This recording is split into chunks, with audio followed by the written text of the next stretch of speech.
আসসালামু আলাইকুম প্রিয় শিক্ষার্থী, তোমরা সবাই ভালো আছো?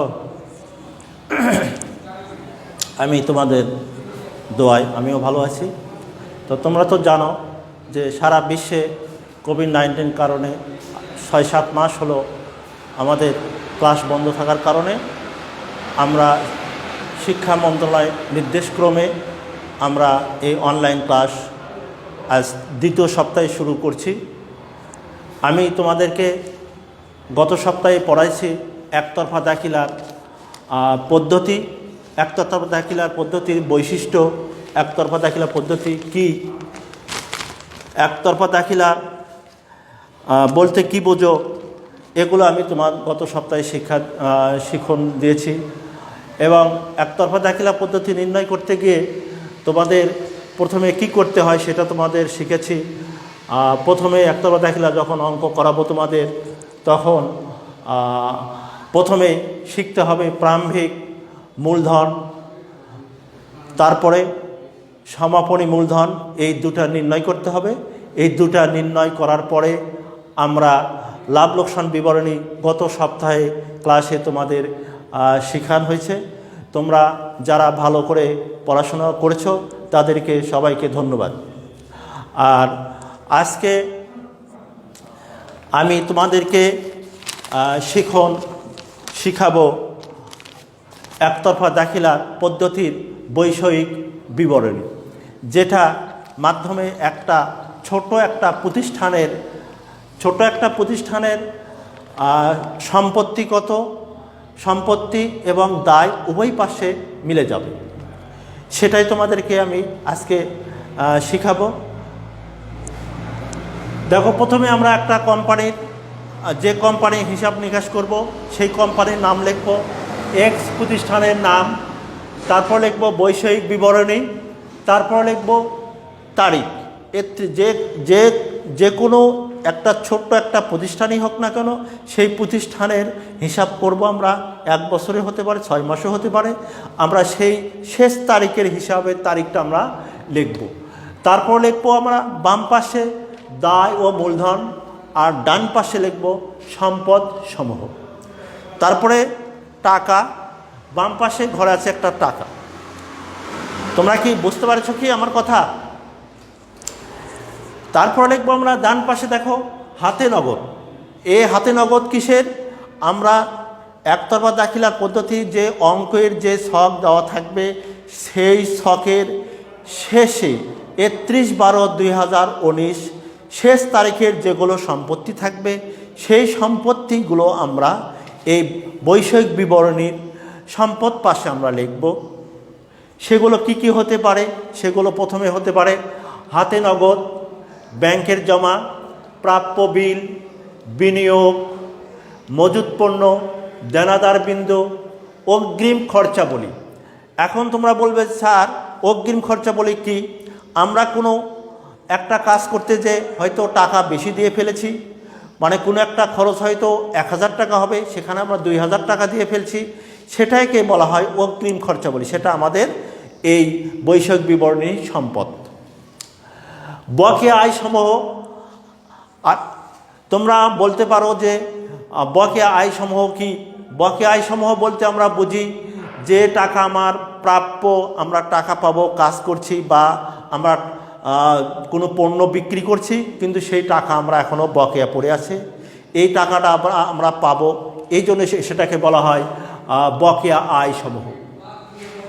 এরপরে আমরা দেখব আসবাবপত্র ও ফিটিং, অফিস সরঞ্জাম, কলকবজা, যন্ত্রপাতি।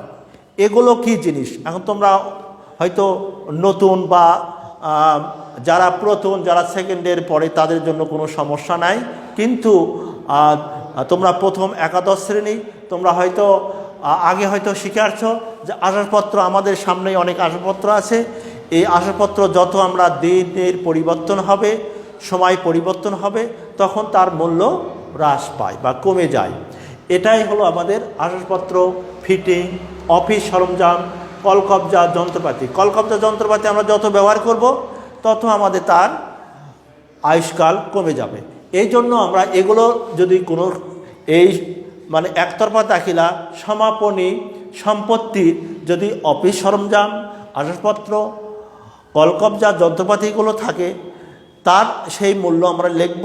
সেখান থেকে আমাদের কত টাকা অপচয় হবে, আমরা হয়তো লাভ লোকসানে সেখানে যে পরিমাণ অপচয় হয়েছে সেই অপচয় কত পার্সেন্ট, 5% হতে পারে, 10% হতে পারে, সেই পার্সেন্ট অনুযায়ী আমরা এখানে বাদ দেব। অপচয়টা বাদ দেওয়ার পরে আমরা যেটুকু থাকবে সেগুলো আমরা টাকার ঘরে লিখব। প্রিয় শিক্ষার্থী, ইজারা সম্পত্তি কি? তোমরা হয়তো বলবা স্যার ইজারা সম্পত্তি কি?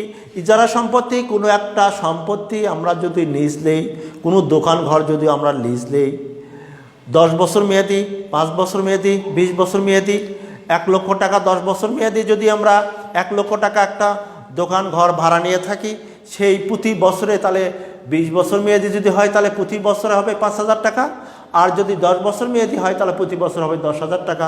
এইভাবে ইজারা সম্পত্তি আমরা নিয়ে থাকি। 1 বছর অন্তর আমাদের সেই অপচয় 5,000, 10,000, 20,000 যে টাকা হবে সেই টাকাটুকু আমরা বাদ দেবো। ইজারা সম্পত্তি মূল্য 1 লক্ষ টাকা, সেখান থেকে অপচয়টুকু বাদ দিয়ে যেটা হবে সেটা আমরা লিখব। প্রিয় শিক্ষার্থী, তোমরা সবাই বুঝতে পেরেছ? এরপরে মোটর গাড়ি। মোটর গাড়ি তোমরা তো জানো, একটা ট্রাক, বাস বা মাইক্রো যে কোনো মোটর যান হোক না কেন সেটার মূল্য হয়তো আমরা 50 লক্ষ টাকা দিয়ে আমরা একটা মোটর গাড়ি কিনছি। সেই মোটর গাড়ি আমরা ব্যবহারের ফলে ব্যবহার করতে করতে আমাদের তার কিছু মূল্য কমে যায়, সেটাই আমাদের অপচয় বলা হয়। প্রিয় শিক্ষার্থী, সেটা আমরা এই মোটর গাড়ি মূল্য হইতে আমরা এই অপচয়টুকু বাদ দেওয়ার পরে যে মূল্য থাকবে সেটা আমরা লিখব। Motor lorry. মোটর লরি তার মধ্যে শিক্ষার্থী তোমরা দেখো, মোটর লরি আমি লিখছি, তারপর লিখছি ব্র্যাকেটে নতুন ক্রয় যদি থাকে।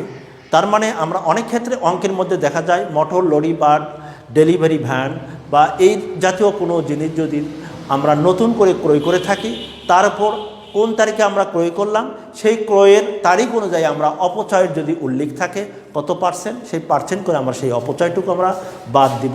বাদ দেওয়ার পরে মূল টাকার থেকে আমরা অপচয়টুকু বাদ দেওয়ার পরে আমরা যে টাকা থাকবে সেটা আমরা লিখব। প্রিয় শিক্ষার্থী, ভূমি ও দালান কোঠা, ইমারত এগুলো আবার অনেক ক্ষেত্রে থাকতে পারে। প্রিয় শিক্ষার্থী, ভূমি, দালান কোঠা, ইমারত এগুলো আমরা কোনো প্রতিষ্ঠানের যদি থাকে সম্পত্তি, সেই সম্পত্তির মূল্য আমরা ভূমি, দালান কোঠা, একটা ভূমি তার আয়ুষ্কাল 1 বছর হতে পারে, এই জন্য যত বছর যাবে তত সেই দালান কোঠার আয়ুষ্কাল কমে যাবে। এই জন্য আমরা প্রতি বছর একটা আমরা অপচয় ধরে থাকি, সেই অপচয় আমরা বাদ দেব। প্রিয় শিক্ষার্থী, আমরা এই মূল টাকার থেকে আমরা অপচয়টা বাদ দেওয়ার পরে যে টাকা থাকবে সেই টাকা আমরা লিখব। টোটাল আমরা সম্পদ সমূহ যোগ করব। আমরা এখন বাম পাশে দেখি বকেয়া খরচা বলি। যদি আমাদের প্রতিষ্ঠানে অন্য একটা দোকানদারের নিকট হইতে আমরা কোনো পণ্য ক্রয় করে আমরা নিয়ে আসি, হয়তো 5,000 টাকা পণ্য ক্রয় করলাম, 3,000 টাকা পণ্য আমরা নগদ দিলাম, 2,000 টাকা বকেয়া রয়ে গেল। এই বকেয়া রয়ে গেল, এই টাকাটা আমাদেরকে দায় হিসেবে দায় পাশে আমরা লিখব। পরবর্তীকালে আমাদের এই টাকা পরিশোধ করতে হবে, এই জন্য আমরা এই বকেয়া খরচা বলি আমরা লিখি। অগ্রিম আয়সমূহ, যদি আমরা কোনো প্রতিষ্ঠান নিকট হইতে আমরা পাবো 10 টাকা বা 10,000 টাকা, কিন্তু নিয়ে ফেলছি আমরা 15,000 টাকা, এই রকম যদি কোনো ক্ষেত্র বিশেষে হয়ে থাকে সেই ক্ষেত্র বিশেষে আমরা অগ্রিম আয়সমূহ, আমার আয় 10,000 টাকা আমরা নিয়ে ফেলছি 15,000 টাকা, আমার 5,000 টাকা আমাদের অগ্রিম টাকা নিয়ে ফেলছি, এই জন্য আমরা এই 5,000 টাকা অগ্রিম হিসেবে দায় পাশে লিখছি। কারণ আমরা এই 5,000 টাকা আমাদের হিসেবের মধ্যে আমরা বেশি নিয়ে ফেলছি, কারণ এই টাকা আমাদের অর্জিত এখনো হয় নাই। যখন অর্জিত হবে তখন আমাদেরকে এটা আমরা ভোগ করতে পারবো, তাছাড়া আমাদের অগ্রিম নেওয়া হয়েছে। ব্যাংক জমাতিরিক্ত উত্তোলন, আমার ব্যাংকে টাকা আছে হয়তো 5 লাখ টাকা, আমি উত্তোলন করেছি 6 লক্ষ টাকা। এই যে আমাদের 5 লাখ টাকা আমার ব্যাংকে আছে, ব্যাংকে জমা আছে, আমি উত্তোলন করছি 6 লাখ টাকা, যে অতিরিক্ত 1 লক্ষ টাকা আমরা উত্তোলন করেছি, এটাকে বলা হয় ব্যাংক জমাতিরিক্ত উত্তোলন। প্রিয় শিক্ষার্থী, তোমরা তো বুঝতে পেরেছো যে ব্যাংক জমাতিরিক্ত কী জিনিস। পাওনাদার বৃন্দ, প্রিয় শিক্ষার্থী, পাওনাদার বিন্দু তার মানে আমার এই একতরফা দাখিলা পদ্ধতি আমাদের দায় পাশে যে আমরা লিখছি পাওনাদার বিন্দু, তার মানে আমরা কত টাকা আমার কাছ থেকে অন্য প্রতিষ্ঠান পাবে, আমার এই প্রতিষ্ঠানের নিকট হইতে অন্য প্রতিষ্ঠান কত টাকা পাবে। সে ধরো প্রিয় শিক্ষার্থী, আমি 20,000 টাকার পণ্য ক্রয় করছি, তার মধ্যে আমার 10,000 টাকা পণ্য টাকা পরিশোধ করে ফেলছি, আর বাকি টাকা আমি 10,000 টাকা পরিশোধ করতে পারি নাই। আগামী বছরে, এই চলতি বছরের মধ্যে আমি পরিশোধ করতে পারিনি, আগামী বছরে পরিশোধ করব, এই অঙ্গীকার ভিত্তিতে আমি পণ্য ক্রয় করছি। এটাকে বলা হয় পাওনাদার বিন্দু। প্রয়োজনীয় বিল। প্রিয় শিক্ষার্থী, তোমরা হয়তো বলবা, স্যার প্রয়োজনীয় বিল কী স্যার? তা আমি মনে করি ভালো করে বুঝে দিব এই বিষয়টা। প্রয়োজনীয় বিল, তুমি যদি কোথাও থেকে কোনো পণ্য ক্রয় করতে চাও, সেই পণ্য ক্রয় করার সঙ্গে সঙ্গে তোমাকে একটা ফর্মে স্বাক্ষর করে নেবে। সেই ফর্মটাই হলো প্রয়োজনীয় বিল। সেই ফর্মে অঙ্গীকার থাকবে তুমি কয় তারিখে, কয় মাসের জন্য বা কয় দিনের জন্য তুমি সেই কয়দিন পরে এই টাকা পরিশোধ করবা। এই অঙ্গীকার ভিত্তিকে তোমাকে পণ্য তোমার কাছে বিক্রি করবে বা তোমাকে দিবে। এটাকে বলা হয় প্রয়োজনীয় বিল। প্রিয় শিক্ষার্থী, তোমরা এখন বুঝতে পেরেছ তো? সেই প্রয়োজনীয় বিল ডিডের ছাপানো থাকবে, অঙ্গীকার থাকবে, স্বাক্ষর থাকবে। যে পণ্য ক্রয় করবে তারও স্বাক্ষর থাকবে, যে বিক্রি করবে সেও স্বাক্ষর থাকবে। কোন তারিখের মধ্যে তুমি টাকা পরিশোধ করবে সেটা উল্লেখ থাকবে। এটাই বলা হয় প্রয়োজনীয় বিল। ব্যাংক ঋণ বা ঋণ, এমনি সাধারণত আমরা বাইরের লোকজনের কাছ থেকে আমরা পণ্য ক্রয় করে থাকি। এরপরে আমরা যখন আমাদের অবস্থা খুবই খারাপ বা লাজুক অবস্থা চলছে প্রতিষ্ঠানের, তখন আমরা বিভিন্ন দাতা প্রতিষ্ঠানের নিকট হইতে আমরা ঋণ নিয়ে থাকি। সেই ঋণকে আমরা বলি সাধারণ ঋণ। আর যদি আমরা ব্যাংকের নিকট হইতে ঋণ নিয়ে থাকি, সেটাকে বলা হয় ব্যাংক ঋণ। সেটা অল্প সময় হতে পারে, 6 মাস হতে পারে, 1 বছর হতে পারে, শর্ট টার্ম একে বলি আমরা সাধারণত। এটাকে বলা হয় ব্যাংক ঋণ। বন্ধকি ঋণ। প্রিয় শিক্ষার্থী, তোমরা হয়তো বলতে পারো যে স্যার বন্ধকি ঋণ কী জিনিস? আমি তোমাদেরকে বলি, সাধারণত তুমি যদি কোনো জিনিস বন্ধক রেখে কোনো টাকা গ্রহণ করে থাকো, সেটাকে বলা হয় বন্ধকি ঋণ।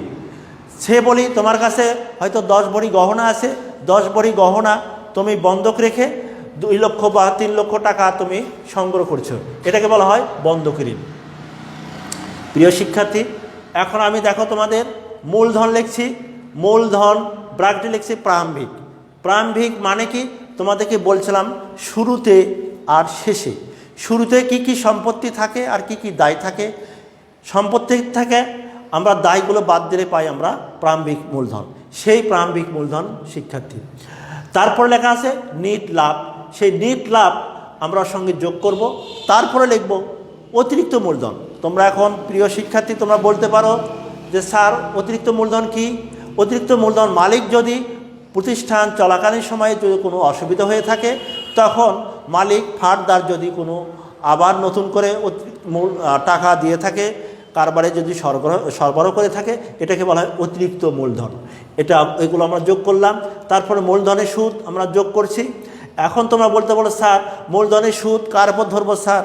এটা আমি বলতে পারি যে মূলধনের সুদের পার্সেন্টেজ উল্লেখ থাকবে। কার উপর তোমরা ধরবা? প্রারম্ভিক মূলধনের উপর এই মূলধনের সুদ উল্লেখ নির্ণয় করব আমরা সেটা যোগ করব। তারপরে বলা আছে উত্তোলন।